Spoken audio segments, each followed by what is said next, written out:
Welcome back to our conversation about the First Amendment and journalism issues with Northeastern University journalism professor Dan Kennedy. Okay, Professor, we talked about how government is constrained from abridging free speech rights, but private organizations operate under a different standard. And just recently, there's been a spate of episodes involving major newspapers who have clamped down on their reporters tweeting, claiming that they're compromising their objectivity and the newspaper's credibility by tweeting. In a recent case involving the Washington Post, a young African-American reporter left the paper after quite a public conflict over this with the famous editor Marty Baron.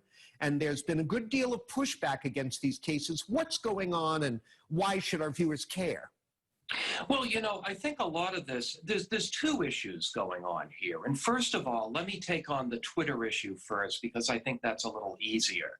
And that is, you know, any news organization has the right to say that you can't go freely expressing your opinions on Twitter if your day job involves being a straight news reporter. If you are fortunate enough to be able to express your opinions, then you can do so on Twitter. But otherwise, you shouldn't do it. Now, sometimes there's some fine lines trying to figure out whether a particular tweet is appropriate or not. And those cases can be debated. But the general principle holds. And we do see reporters getting into trouble with that over and over again.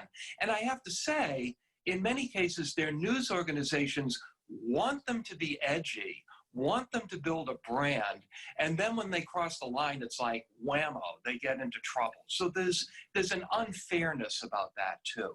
Well, in the meantime, though, if I may, some of these reporters and their allies are pushing back and saying that to insist on this objectivity standard is not just outdated, it's wrong.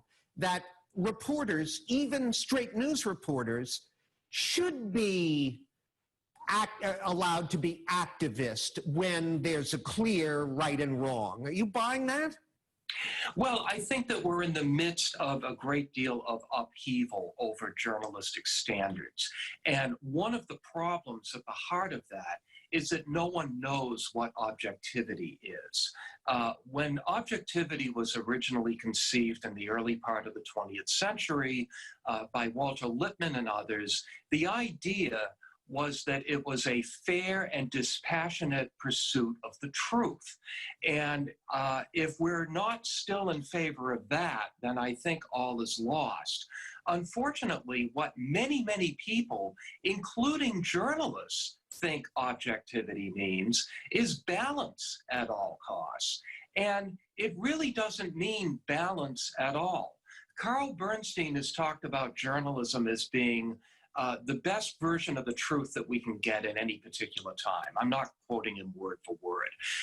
But that's the idea, getting at the truth, not offering balance. Yes, you talk to everybody, you're fair to everybody, but the idea is to try to report the truth.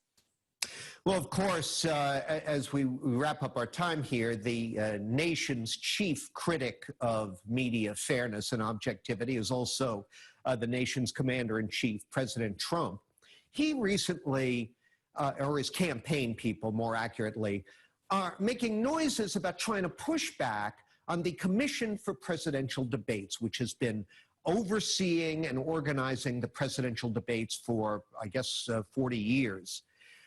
Give or take. He tried, apparently unsuccessful, to get another debate with Joe Biden added, but now they're saying, well, we want to be able to negotiate who the moderators are, what the formats are. The commission is saying, no, that's the whole point, is we set the terms, we're a bipartisan commission, Democrats and Republicans on it, no negotiation. What's this all about? What's the outcome likely to be? Well, frankly, I'd like to see the League of Women Voters go back to running the debates. I thought they did a fine job. But I think what President Trump is doing is building a case for not debating Joe Biden. I have never thought that Trump would participate in the debates this fall. And I think that all of this is just coming up with excuses. He'll be able to say, well, I made these very reasonable demands and they refused to go along with them, so therefore I'm not going to debate. Wow. Well, I'm going to respectfully disagree with your prediction. I think he has no choice. He looks awfully weak if he ducks those debates. But you know what? It's going to make for some interesting viewing, no matter what happens.